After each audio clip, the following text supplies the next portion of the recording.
anunciou estas coisas ao seu senhor.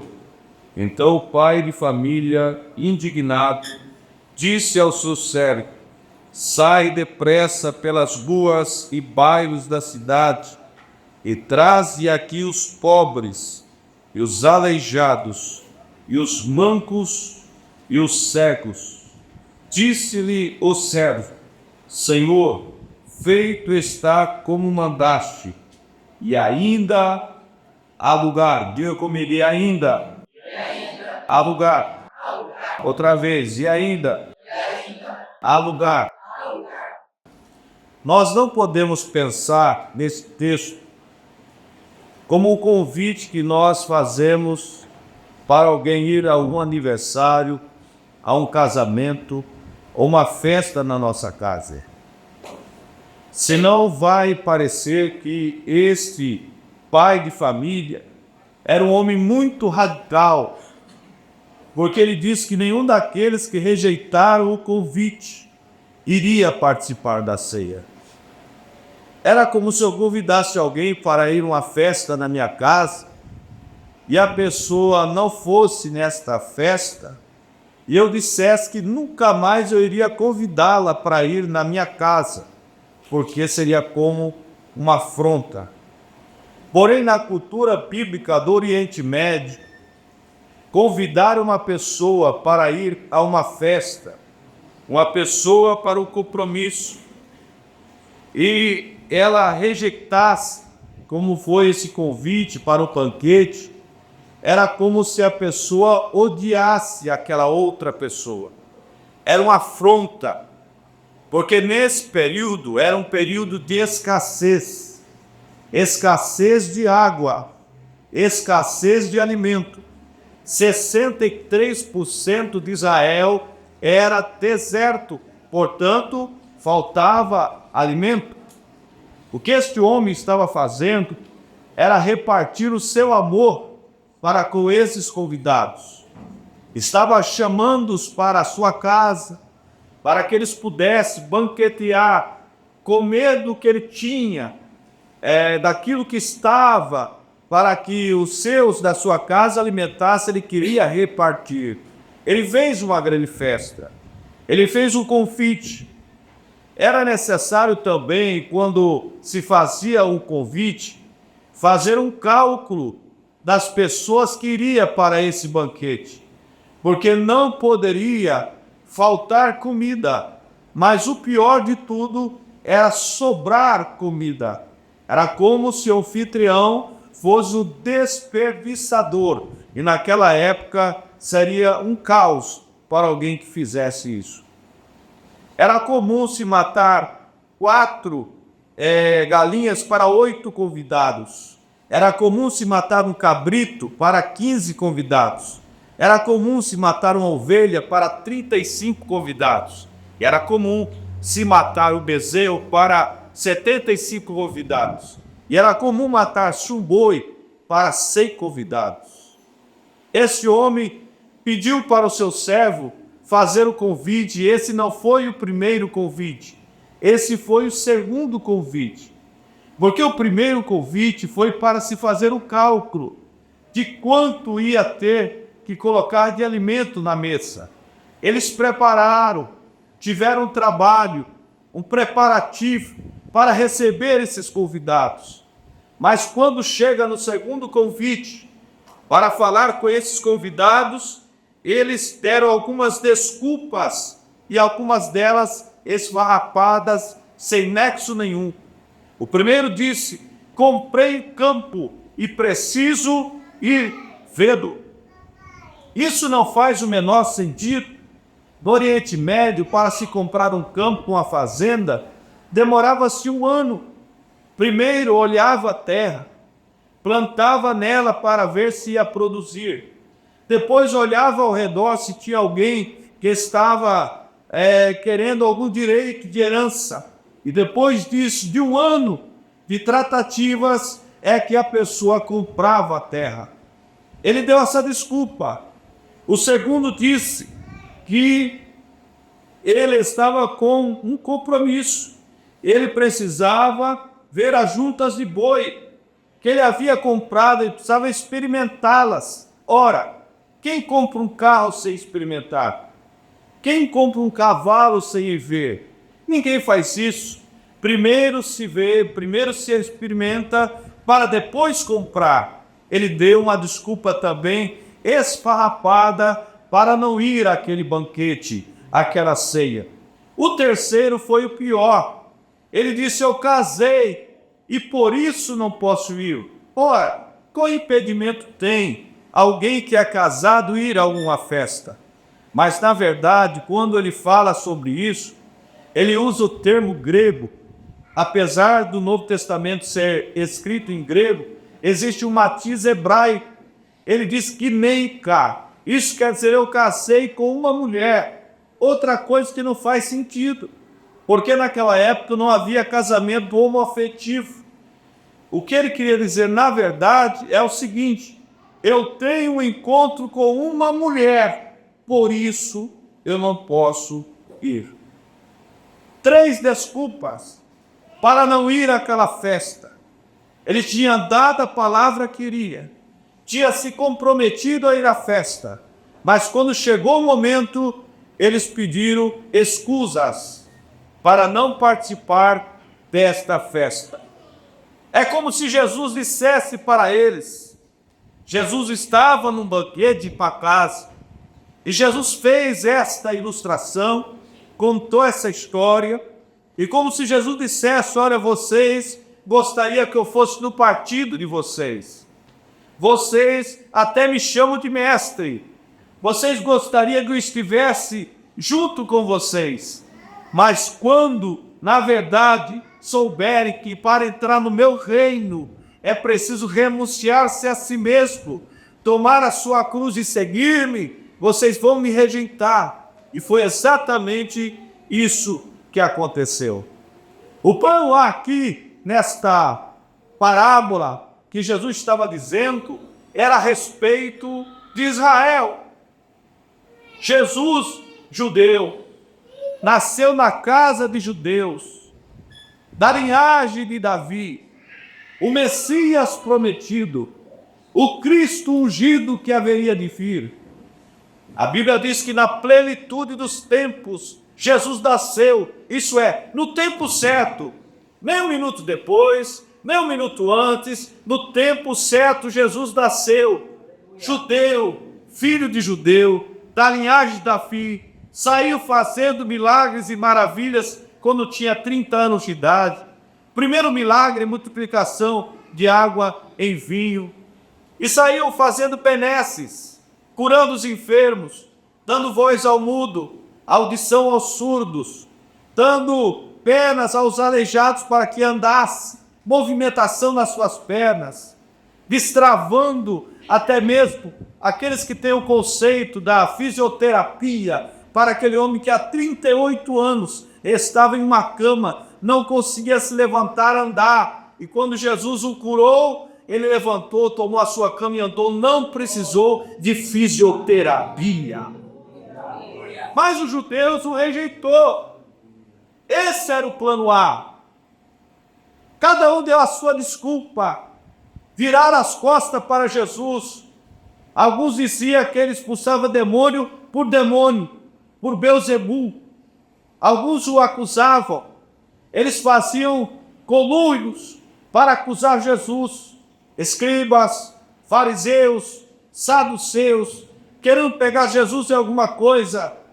Mas quando esses judeus, essa nação, rejeitou a Jesus, ele começa a sair das cercanias de Israel.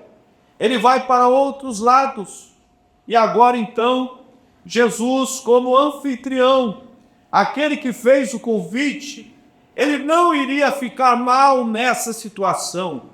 Ele quer lançar um novo plano, apesar que já existia. Mas o plano A é Israel. Diga o plano A. Plano A. É Israel.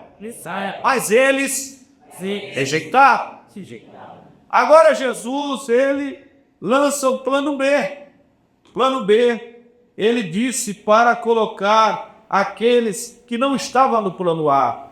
Vou trazer outros para o lugar de vocês, os rejeitados, os gentios, os não-judeus, aqueles que vocês acham que não merecem, vou trazê-los para ocupar o lugar de vocês. Vocês perceberam a gravidade disso? Tem muita gente que está mais ou menos seguindo aqueles que fazem escusas.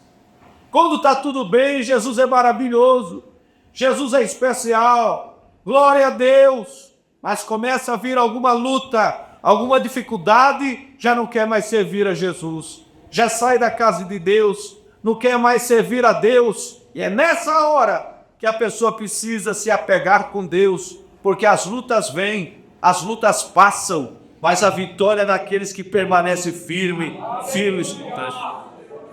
Vou lançar no plano B, não vou ficar como mau anfitrião. E ele lança o plano B. Lucas 14, 22 diz ao servo: Senhor, feito está como mandaste, e ainda há lugar. Há lugar para você, há lugar para o seu vizinho, há lugar para o seu chefe, há lugar para o seu parente que está distanciado. Hoje é dia de chamar o seu parente e dizer: ainda há lugar, ainda há lugar, ainda há lugar. Eu mesmo, nos meus trabalhos que eu faço, quando eu percebo que alguém, eu vejo lá no WhatsApp, que tem uma mensagem evangélica, e já pergunto: que igreja que você é? Alguns dizem: olha, não estou mais indo na igreja, além de fazer o meu trabalho, eu ainda evangelizo, ainda eu falo de Jesus. Você não pode ficar longe, você tem que voltar para a casa do Pai, porque daqui a pouco, irmãos, vai acontecer o arrebatamento da igreja. Aleluia! Por que você está aqui essa noite? Por que você está aqui essa noite? Porque você espera ser arrebatado. Oh, aleluia! Ninguém quase prega mais sobre arrebatamento. É receba, receba, receba, receba, receba. Ninguém prega mais arrebatamento sobre pecado, sobre arrependimento, sobre perdão. Eu digo ninguém, né, generalizando. É no geral, mas não generalizando. Não se prega mais sobre arrebatamento da igreja. Mas o plano B é para nos alcançar. O plano B nos alcançou como gentios. Nós não estamos no plano A. Nós estamos no plano B. Plano B é para mim, é para você, é para nós, que não estávamos na videira, mas nós fomos enxertados. Nós somos colocados na videira. E agora, tanto quanto eles, nós temos os mesmos direitos. Nós somos herdeiros de Deus e co-herdeiro de Cristo. Mas ainda há lugar. Há lugar aonde, pastor? Há lugar no coração do Pai. Quando eu falo sobre isso, eu lembro do filho pródigo. O filho pródigo, ele saiu dissolutamente, depois de pedir a herança do pai, que não lhe era de direito ainda, porque o pai estava vivo. Isso, no conceito judaico, era uma afronta ao pai. Pedir a herança, e o pai muito bondosamente deu a herança para o filho. E quando o filho, ele sai de casa, ele vai e gasta os seus haveres com as meretrizes. Ele gasta todo o dinheiro que ele pegou. Ele vai embora para uma terra distante. Mas chegou o momento que ele não tinha mais dinheiro, ele não tinha mais comida, ele não tinha mais amigos, ele não tinha mais nada. E ele olhou para a comida dos porcos, e a Bíblia diz que ele desejava comer a comida que os porcos comiam. E naquele momento ele lembrou da casa do pai. E disse: hoje me lembro dos meus pecados. Quantos jornaleiros de meu pai têm abundância de pão, e eu aqui pereço de fome. Levantar-me-ei, irei ter com meu pai, e dir-lhe: Pai, pequei contra o céu e perante ti, já não sou digno de ser chamado teu filho, faze como um dos teus jornaleiros. E assim fez, e foi em direção à casa do pai. Ele tinha uma coisa boa, ele sabia o retorno para a casa do pai. E quando ele vai em direção, e o pai levanta os olhos e vê o seu filho de longe. O pai sai correndo em direção ao filho. Não foi o filho que abraçou o pai, foi o pai que abraçou o pescoço do filho e o beijou. Glória a Deus. Aleluia. Oh, Deus maravilhoso. O filho pediu perdão, pai. Pequei contra o céu perante ti. Faze como um dos seus trabalhadores. Aí o pai falou assim: traga-me sandálias. Vou colocar no pé do meu filho. Só uma colocação. Sandálias só usava filho. Escravo não usava sandálias. Quando disse isso, o filho já entendeu. Meu pai não quer que eu seja escravo. Meu pai quer que eu seja filho. Traga-me anel para colocar na sua mão. Aí ele já entendeu outra coisa, porque quando ele foi embora, foi tirado o anel do dedo, porque quando se perdia a herança, perdia-se o anel. Mas quando o pai fala, traga-me o anel de volta, ele estava dizendo, não só recebo como filho, mas o recebo também e vou te devolver a herança que é sua. Aleluia. Eu não conheço quase ninguém aqui. Eu não conheço as pessoas que estão aqui. Mas uma coisa eu tenho certeza. Você está no coração do Pai.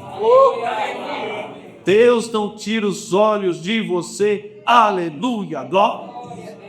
Deus não tira os olhos de mim, nem um minuto, nem um segundo, nem fração de milésimo. E por isso eu estou aqui essa noite, porque Deus me quer muito bem no seu coração. Ainda há lugar. Há lugar aonde, pastor? Ainda há lugar. Há lugar nos braços do Pai. Herodes havia matado Tiago, todos nós conhecemos a história. E fez promessa, queria matar Pedro depois da Páscoa. Colocou Pedro na cadeia.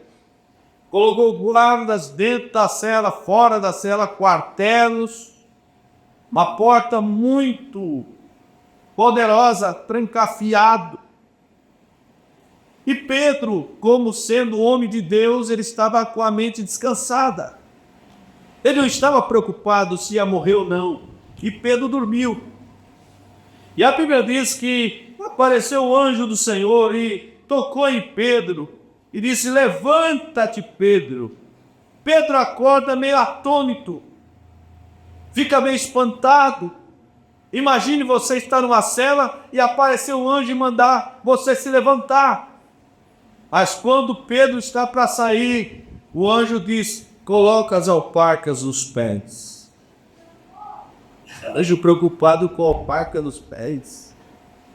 Olha como nós estamos nos braços de Deus.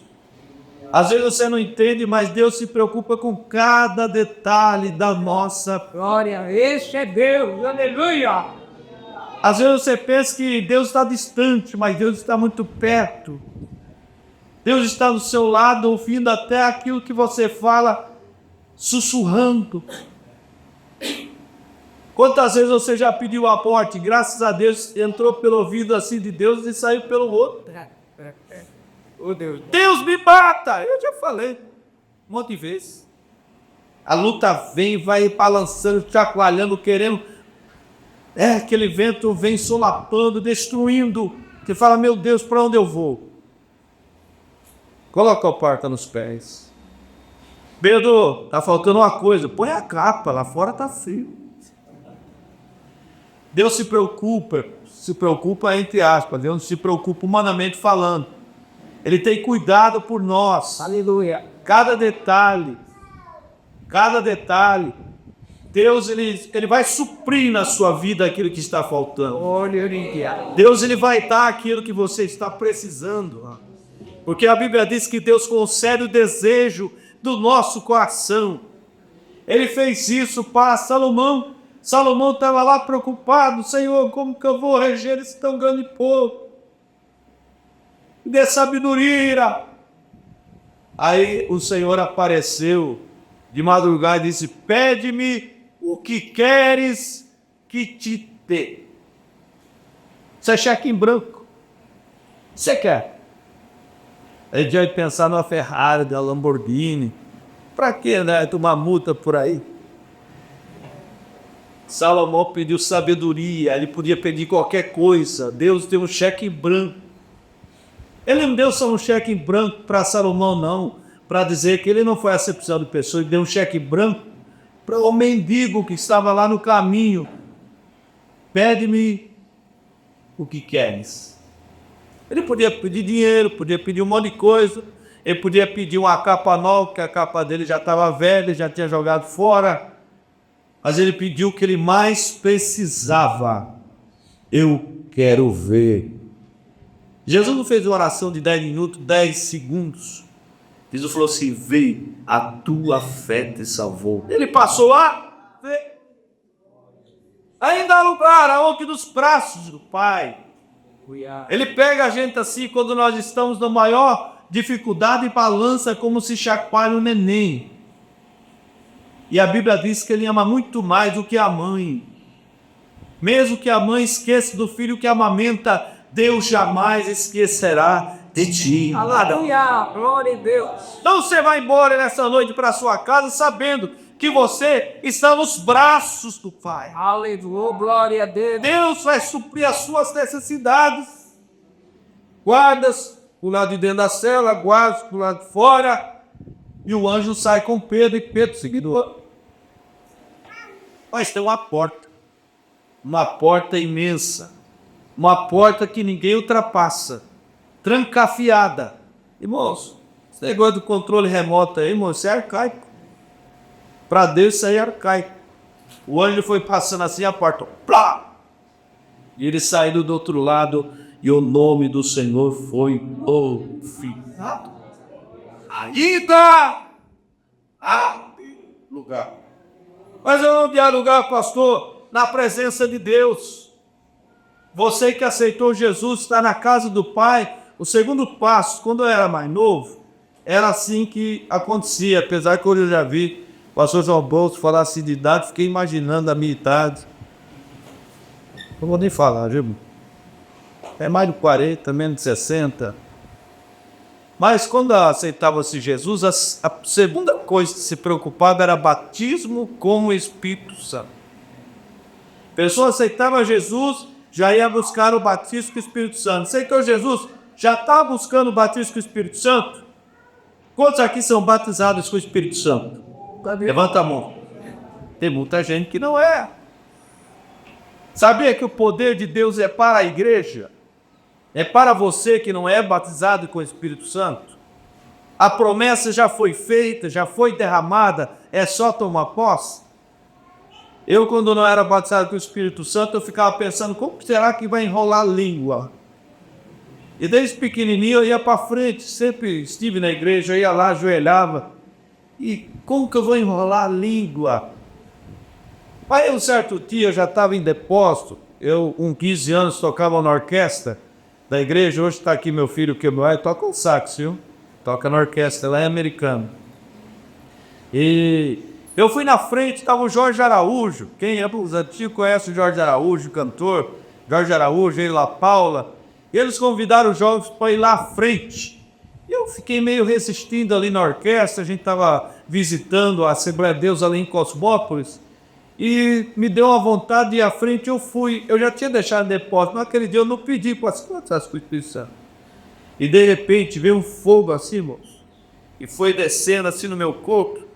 E eu nem imaginei que eu ia falar em línguas. E falei em línguas pela primeira vez naquele dia com 15 anos de idade. Talvez você se lembre do dia que você foi batizado com o Espírito Santo. Uma experiência ímpar. Ainda há lugar na presença de Deus. Ser batizado com o Espírito Santo é o primeiro passo, mas depois vem os dons espirituais. Dons espirituais é para a igreja. Dom da palavra da sabedoria, palavra do conhecimento, discernimento de espírito, dom da fé, dom de curar, dom de maravilhas. Viu? É para a igreja. Dom de profecia, dom de variedade de língua, dom de interpretação das línguas, é para a igreja. Nós temos que entrar nessa dimensão espiritual. Nós não podemos ficar só em palavras, temos que ter também os sinais. A igreja nasceu nos sinais. Ela tem que se manter nos sinais. Há lugar na presença de Deus.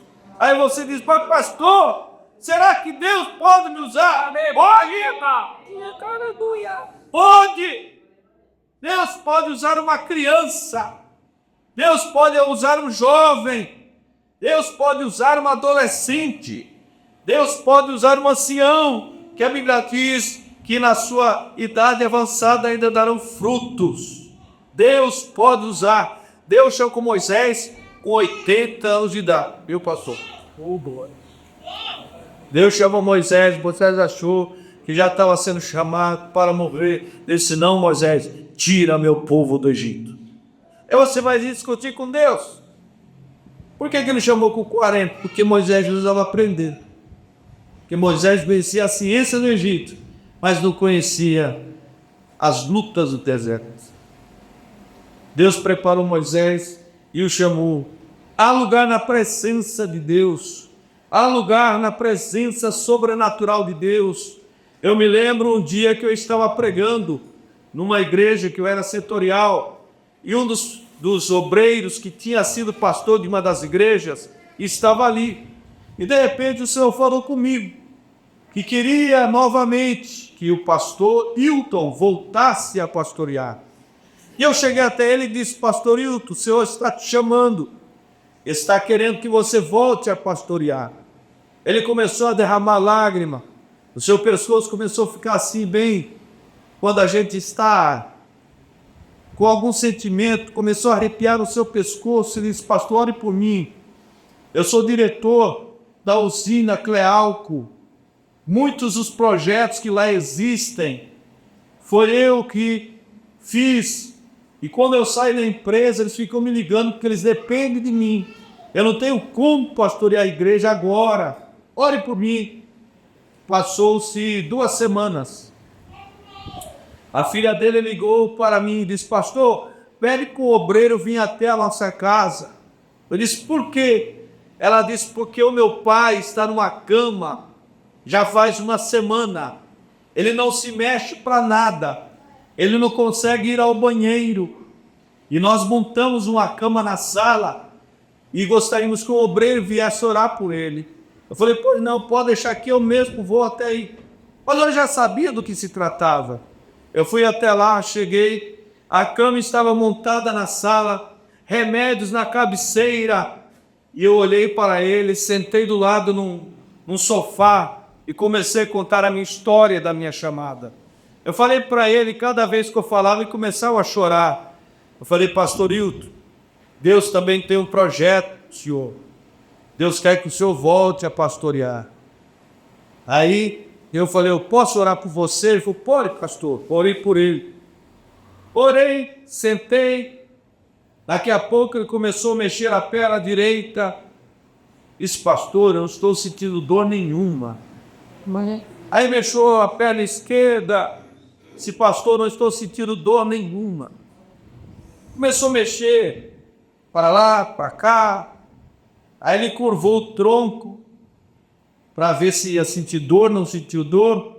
Ele olhou para fora da janela, ele começou a chorar e disse, pastor, faz 1 semana que eu não consigo ver o jardim da minha casa.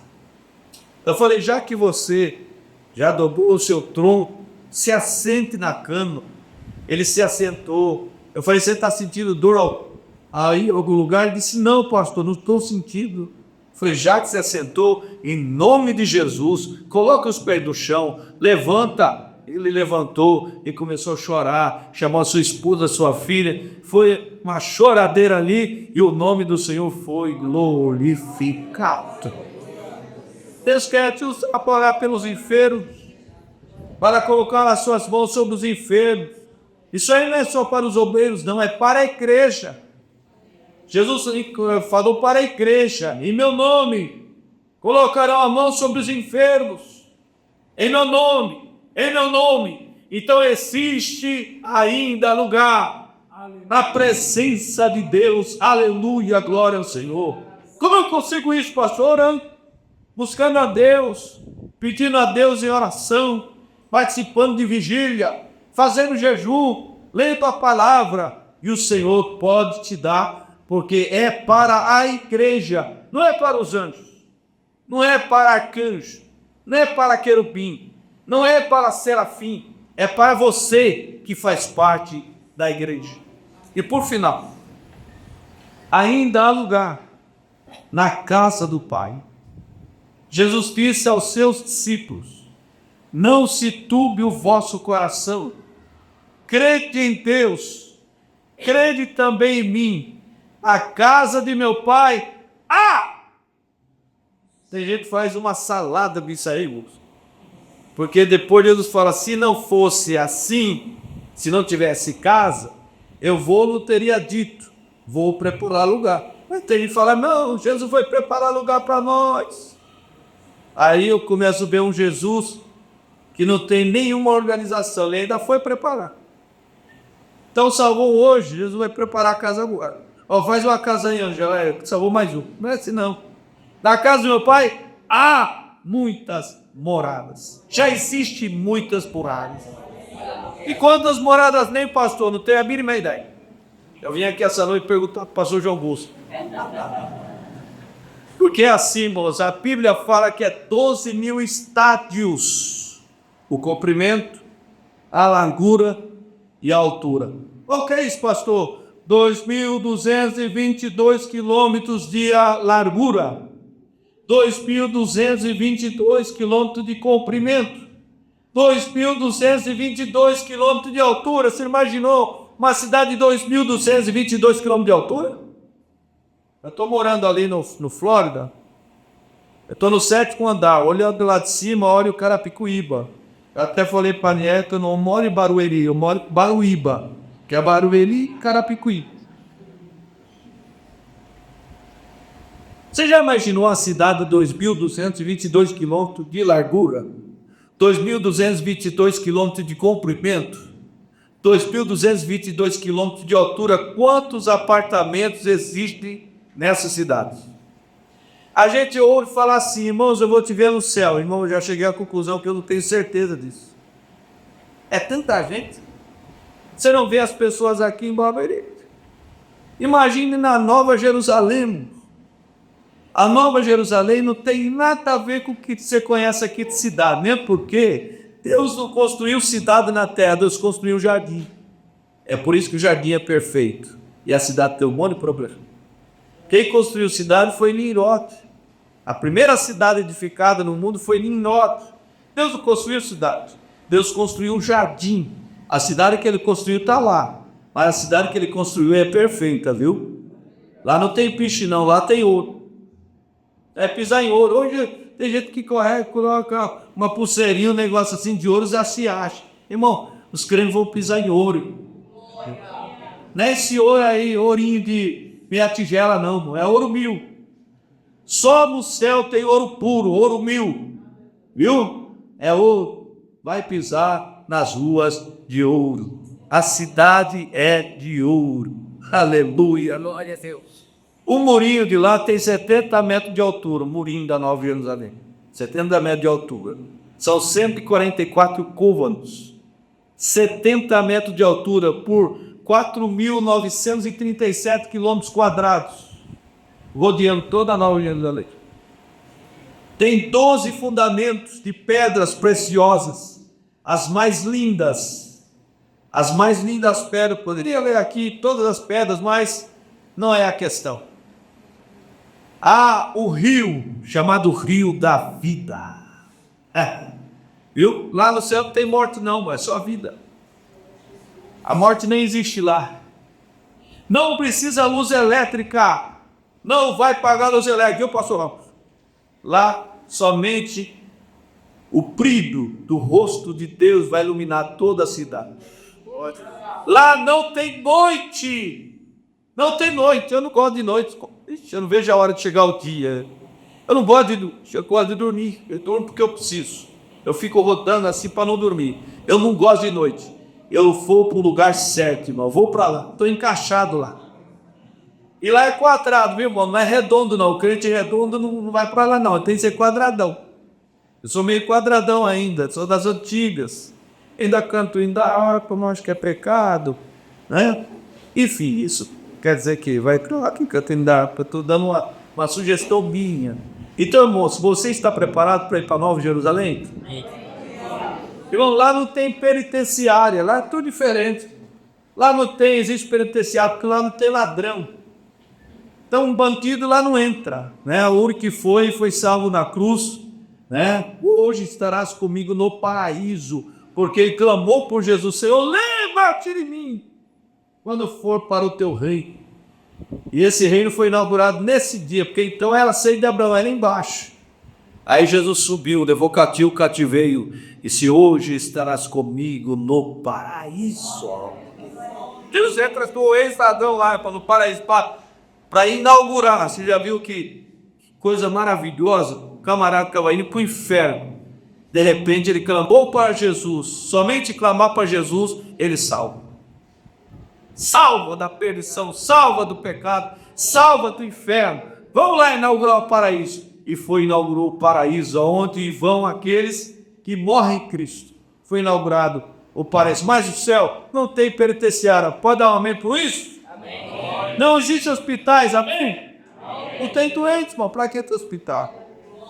Médico lá vai ficar cantando. Não vai ter ninguém, não. Glória ao Cordeiro que for muito mais vivo está, né? Médico vai cantar, enfermeiro vai cantar, advogado vai cantar, engenheiro vai cantar, padeiro vai cantar. Não existe nenhum sistema de segurança, mas não precisa pôr alarme, que ninguém vai entrar no seu apartamento. Não existe sistema de energia, porque a glória de Deus iluminará e não haverá noite, não tem conto da Enel, essas coisas aí. Não existe políticos, né? Porque o governo é teocrático, o governo de Deus. Não tem parlamento, não tem congresso, não tem nada disso, não tem dia de votação, vai ficar livre disso. Não existe cemitérios, não haverá mortos, não existe comércio, não precisa comprar nada, irmão. Tem tudo. Não existe feira, não existe venda, não tem nada a ver, não existe aeroporto, não precisa de avião, né, Senhor? Você está com o corpo glorificado. A Bíblia diz em Isaías que tem um caminho de Sião. A Nova Jerusalém vai descer, isso aí para outra pregação. Vai ficar abaixo, acima, melhor dizendo, da Jerusalém terrestre. Quem é salvo vai ficar ali, ó, caminho de Sião, para cima e para baixo. Vou para cima. Vou lá um pouquinho na minha casa. Vou voltar aqui. Ô, Glória. Não existe mendigos, não haverá miséria, não existe sistema bancário, não tem banco. Para que dinheiro? Você comprar nada, né?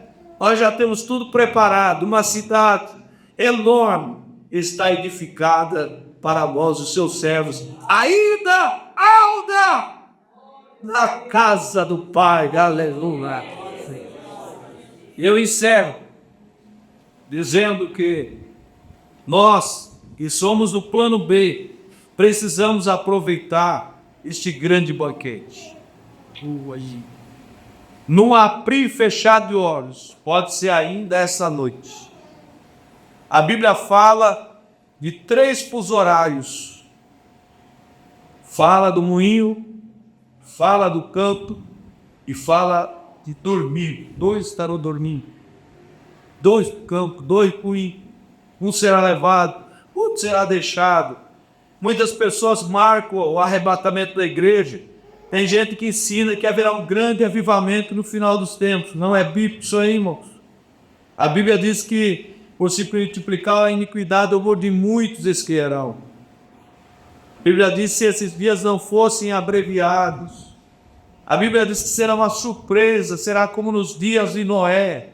Comiam, bebiam, casavam, se davam-se em casamento. Será como o ladrão. O ladrão não avisa que vai na sua casa ou ele manda o bilhete? Eu aprendo a roubar a sua casa. A qualquer momento. Então você que faz parte do plano B, não perca. Não perca esse banquete. O banquete está preparado. O dono da festa quer. Só falta você querer. Aleluia.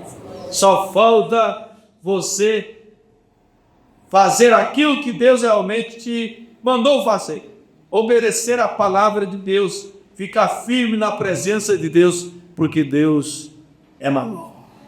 Que boa palavra temos recebido da parte de Deus essa noite aos nossos corações, esse último culto do ano, para nos encorajar nessa caminhada. Muito bom saber que enquanto passamos esses dias aqui, nós temos realmente um lugar preparado, nós temos o coração do Pai, nós temos a presença do Pai e nós temos o lugar que Ele preparou para nós. Louvado seja o seu nome. Meus irmãos, queremos apenas encerrar nessa noite, convidando a banda para trazer mais uma canção. Estaremos já demos os anúncios para os irmãos. Quero agradecer ao pastor Marcos Mota, que nos presenteou hoje à noite aqui com a sua família e nos trouxe essa palavra do céu aos nossos corações. A todos quantos vieram, Deus abençoe. Tenham aí uma passagem de ano abençoada e o 2025 você possa ver a presença de Deus, o coração de Deus, o braço de Deus sobre a sua vida.